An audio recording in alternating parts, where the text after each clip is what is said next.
আজ অনূর্ধ্ব-17 সাব চ্যাম্পিয়নশিপে শ্রীলঙ্কার মাটিতে ভারত এবং বাংলাদেশের অনূর্ধ্ব-17 ছেলেগুলো মুখোমুখি হয়েছিল। আর এই দুটো দলের যে ধরনের ফুটবলটা খেলেছে, যে তুল্যমূল্য লড়াইটা করেছে 90 মিনিট ধরে, তাতে লাস্ট ভিডিওতে আমার সেই কথাটা যেন অক্ষরে অক্ষরে মিলে গেছে যে দারুণ এক উপভোগ্য এবং উত্তেজক লড়াই আমরা দেখব মাঠের ওই 90 মিনিট ধরে। এবং ভাবুন, লাস্ট মিনিটে ফিনিশিংয়ে 2-2 করে সমতায় ফেরা এবং সেখান থেকে টাই ব্রেকারে গিয়ে ভারত যে 4-1 গোলে জিতল, তার পেছনে ভারতের যতটা ওয়ার্ক আছে ঠিক ততটাই টোটাল ম্যাচে ইন্টেন্সিটি নিয়ে ভারতকে সমানে প্রেশার করে গেছে বাংলাদেশ। কিন্তু বাংলাদেশ টাই ব্রেকারে গিয়ে কোথায় সবচেয়ে বড় ব্ল্যান্ডার করেছে সেটা আলোচনা করব ভিডিও শেষে। তো টোটাল যদি এই ম্যাচটা দেখেন তবে আমার মনে হয়েছে যে দুটো দল সমান ইন্টেন্সিটি নিয়ে খেলেছে, প্রত্যেকে একে অপরকে কোনো জায়গা ছেড়ে দিনি। সেই বাংলায় একটা প্রবাদ আছে না, যে বিনা যুদ্ধে নাহি দেব সূচাগ্র মেদিনী। মাঠের ওই 90 মিনিট এই অনূর্ধ্ব-17 ছেলে মেয়েগুলো যে ফুটবলটা খেলেছে, তাতে আমার সেই কথাটাই বারবার মনে হয়েছে। আজকের এই ম্যাচটা যারা দেখেনি, আমি বলবো তারা দারুণ এক উত্তেজক লড়াই মিস করেছেন। এরকম ফুটবল অবশ্যই দেখা উচিত। একটা বিষয় আপনাদেরকে বলে রাখি, লাস্ট অনূর্ধ্ব-17 সাব চ্যাম্পিয়নশিপ জিতেছে কিন্তু ভারত। এবারে ট্রফিটা তারা কিন্তু একইভাবে ঘরে রাখলো। কিন্তু বাংলাদেশের যে দলটা খেলেছে সেই দলের 6 থেকে 7 জন প্লেয়ার তারা কিন্তু লাস্টবারে ভারতের সঙ্গে হেরেছিল, রানার্স হয়েছিল, এবারেও রানার্স হলো, সেই দলের প্লেয়াররা কিন্তু এখানে ছিল। তাদের 18 বছর, এই 17 বছর সেই সময় হয়নি। তো যাই হোক, ফলে বাংলাদেশ দলটাতে সেই অভিজ্ঞতা ছিল যে অনূর্ধ্ব সাব চ্যাম্পিয়নশিপের প্রতিযোগিতাটা কেমন। এই কারণে গোটা টুর্নামেন্ট ধরে আপনারা দেখেছেন যে বাংলাদেশ কি অ্যাটাকিং ধরনের ফুটবলটা খেলেছে, মাঝ মাঠে তাদের যে কর্তৃত্ব বজায় রেখে তারা খেলেছে, তাতে তাদের সেই অভিজ্ঞতারই বহিঃপ্রকাশ ঘটে। ভিভিয়ানো ফার্নান্ডেসের ছেলেরা যেভাবে গোটা টুর্নামেন্টে ঘর গুছিয়ে তারপর অ্যাটাকে যাওয়ার যে প্রবণতাটা ছিল, এই ম্যাচে প্রথমার্ধে কিন্তু সেইটা পাল্টি খেয়ে গেল। হঠাৎ করে তারা প্রথম মিনিট থেকেই আক্রমণে যেতে শুরু করলো এবং সেখানে 3 মিনিটের মাথায় ভারতের 10 নম্বর জার্সি, আমি যেটা বলেছিলাম যে লড়াই হবে দুই মাঠের ফয়জলের সঙ্গে ভারতের গাংতের, তো এখানে গাংতে কিন্তু দারুণ এক গোল করে ভারতকে এগিয়ে দিল। বাংলাদেশ ভাবেনি যে ভারত প্রথমার্ধ কিছুটা ডিফেন্সিভ ফুটবল খেলতো, তারা প্রথম থেকে এরকম অ্যাটাকিং মোডে চলে যাবে, যে কারণে কিন্তু বাংলাদেশকে প্রথম 25 মিনিট যদি দেখেন প্রথমার্ধে, তাহলে কিন্তু ভীষণ খাপ ছাড়া লেগেছে। আর গত ভিডিওতে আমি যে কথাটা বলেছিলাম, আমি খুব দেখতে চাই যে বাংলাদেশ মিডফিল্ডের যে মেইন কার্যকারী প্লেয়ার বা বাংলাদেশ মিডফিল্ড মায়েস্ত্র ফয়জল আটকে গেলে কি হয়। আজকের ম্যাচে কিন্তু সেটা কিছুটা হলেও হয়েছে। আজকের ম্যাচে ফয়জলকে কিন্তু বেশ কিছুটা নিষ্প্রভ লেগেছে, যদিও বাংলাদেশের প্রথম গোলটা কিন্তু সেই ফয়জলের পা থেকে এসেছে। সেট পিস থেকে, কর্নার থেকে সে বলটা তুললো, সেকেন্ড পোস্ট থেকে একজন হেড করলো, তারপর মানিক হেড করে বলটা যখন গোলের মধ্যে রাখছে, ভারতের গোলকিপার মানসজ্যোতি বড়ুয়া বলটা ধরলো, তারপর হাত থেকে সেই বলটা ফসকে গিয়ে গোলের মধ্যে পড়লো।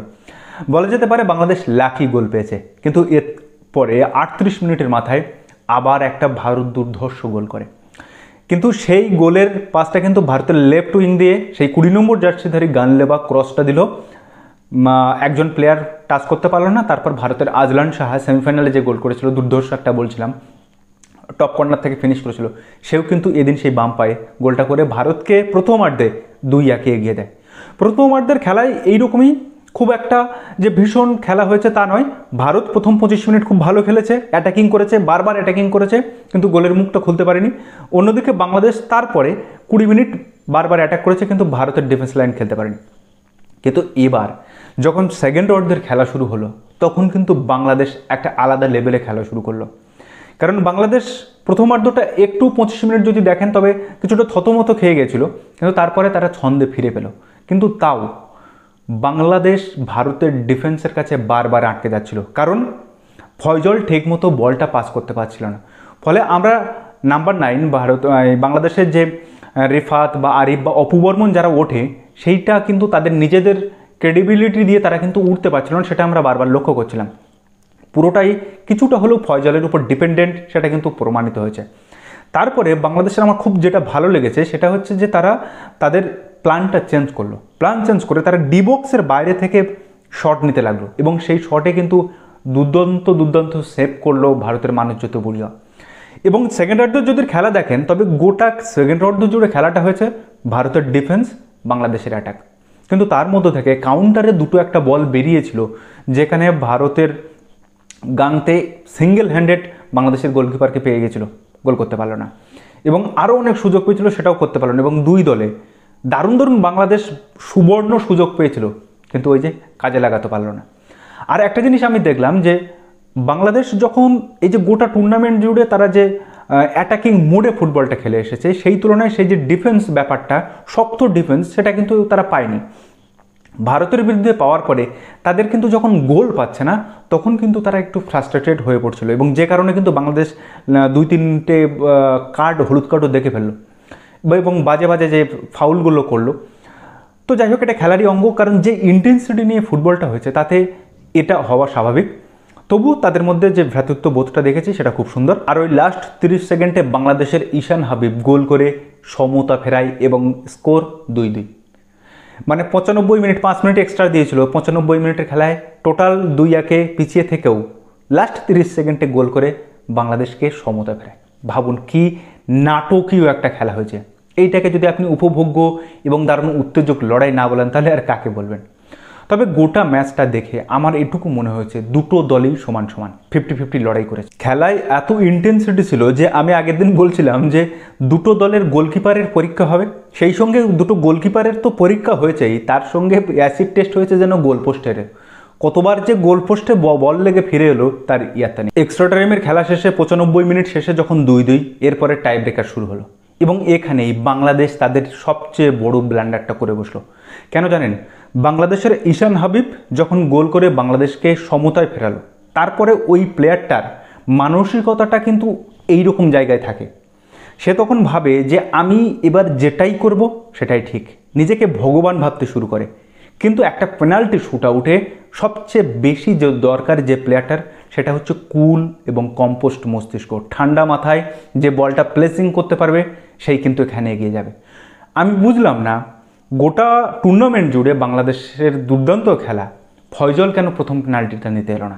এখানে কিন্তু ভারতের বিবিয়ানো ফার্নান্ডেজের কোচ, সে কিন্তু একটা মাস্টার স্ট্রোক নিয়েছে। ভারতের প্রথম শটটাই নিয়েছে কিন্তু গাংতে, ভারতের সেরা প্লেয়ার।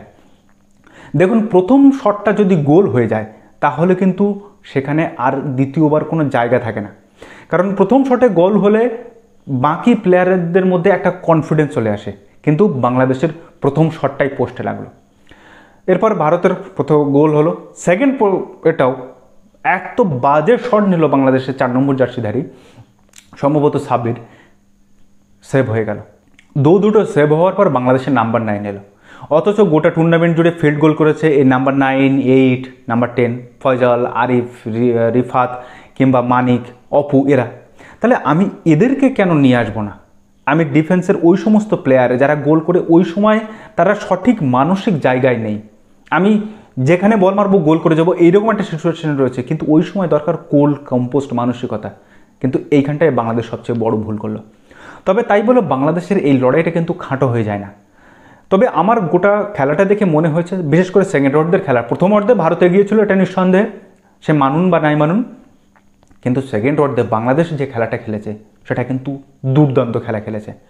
এটুকু মানতে অস্বীকার করে লাভ নেই যে ভারতীয় ফুটবল যেখানে ক্রমশ ধীরে ধীরে পেছনের দিকে হাঁটতে শুরু করছে, সেখানে কিন্তু বাংলাদেশ তাদের এই ন্যাচারালাইজড প্লেয়ার কিংবা তাদের প্রবাসী প্লেয়ারদেরকে তাদের দেশে এনে খেলানোর যে ব্যবস্থাটা করছে, তাতে কিন্তু বাংলাদেশের ফুটবলের মানটা ধীরে ধীরে ধীরে ধীরে বাড়তে শুরু করছে। বাংলাদেশের অনূর্ধ্ব 23 দলের যে ন্যাচারালাইজড প্লেয়ারগুলো আছে, তাদেরকে কোনো কোনো ম্যাচে খেলায় নেই এই AFC কোয়ালিফায়ারে বাংলাদেশ কোচিং ম্যানেজমেন্ট, যার ফলে করুণ রেজাল্টটা কিন্তু তারা দেখেছে। মানে নিজের হাতের কাছে ওই রকম ভালো ভালো প্লেয়ার থাকা সত্ত্বেও তারা কিন্তু ইউজ করেনি, ফলে তাদের উপর প্রেশার আছে যে ওই সমস্ত প্লেয়ার থাকতে যদি আমরা ইউজ করতাম, যেটা লাস্ট ম্যাচে করেছে এবং তার রেজাল্ট হাতে নাতে পেয়েছে। ফলে সেখান থেকে একটা জিনিস কিন্তু বাংলাদেশের যে নিজস্ব প্লেয়ার আছে এই মুহূর্তে, তারা কিন্তু বুঝতে পেরেছে যে ইউরোপে খেলা প্লেয়ারদের সাথে যদি আমরা কম্পিট করতে যাই, তাহলে আমাদেরকে আপগ্রেড করা ছাড়া আর কোনো জায়গা নেই। আর এখান থেকেই বাংলাদেশের ফুটবলের মানটা কিন্তু বাড়তে শুরু করেছে। সেদিক দিয়ে যদি দেখেন, তবে ভারতের প্লেয়ারদের মান কিন্তু ক্রমশ কমতে শুরু করছে, বা ভারতীয় ফুটবলের যে ঘটনা সমস্ত দিক থেকে বলেন, তবে একমাত্র আশার আলো সেটা হচ্ছে কি না, আমাদের অনূর্ধ্ব 23-এর প্লেয়াররা AFC এশিয়ান কাপ কোয়ালিফায়ারে যে পারফরমেন্স করেছে, তাতে আমরা আবার আশায় বুক বাঁধতে শুরু করেছি। এবং অনূর্ধ্ব 17-এর এই ছেলেরা ডিফেন্সিভ ফর্মে খেলেছে ঠিক আছে, কিন্তু যে গোল করার একবার যদি সুযোগ পায়, গোলের দরজা খুলতে পারে, তাহলে কিন্তু তারা সেই ম্যাচটা জিতে ফেরার চেষ্টা করে। তো সেই ধারা এই ম্যাচেও বজায় রাখলো, টোটাল টুর্নামেন্টে অপরাজিত থেকে চ্যাম্পিয়ন হলো। তবু বাংলাদেশের লড়াইকে কুর্নিশ জানাতে হয়। তো যাই হোক, আজকের এই ভিডিওটা এখানে শেষ করছি। ভিডিওটা যদি ভালো লাগে তাহলে অবশ্যই আপনার বন্ধুবান্ধব চেনা জানা মানুষের মধ্যে শেয়ার করে তাদেরকেও জানার সুযোগ করে দেবেন। আর হ্যাঁ, এই ম্যাচটা দেখার পর আপনার কি মনে হয়েছে যে কোন কোন প্লেয়ার যদি নিজেদেরকে ধরে রাখতে পারে, যদি নিজেদের পরিশ্রমের মাত্রা বাড়াতে পারে এবং যদি এদের মাথা ঘুরে না যায়, তাহলে কোন কোন প্লেয়ারকে আমরা ভবিষ্যতে আরও বড় জায়গায় দেখতে পারবো, স্টার প্লেয়ার হিসেবে দেখতে পারবো, সেটা কিন্তু অবশ্যই কমেন্ট করে জানাবেন। যদিও অনূর্ধ্ব 17 থেকে সিনিয়র দলের জার্নিটা অনেকটা সময়ের, প্রায় 5-7 বছরের জার্নি, তার মধ্যে বহু প্লেয়ার হারিয়ে যায়। তবু এই দুটো দলের মধ্যে থেকে আপনার কোন কোন প্লেয়ারকে সবচেয়ে বেশি ভালো লেগেছে? শুধুমাত্র যে ফয়জল বা গাংতের কথা বললেন না, আমি 3টে করে বলছি যে ডিফেন্স লাইনে কাকে ভালো লেগেছে, মিডফিল্ডে কাকে ভালো লেগেছে, উইংয়ে কাকে ভালো লেগেছে, কিংবা স্ট্রাইকার পজিশনে কাকে ভালো লেগেছে, সবগুলো একটা একটা করে আপনারা বলবেন কমেন্ট করে।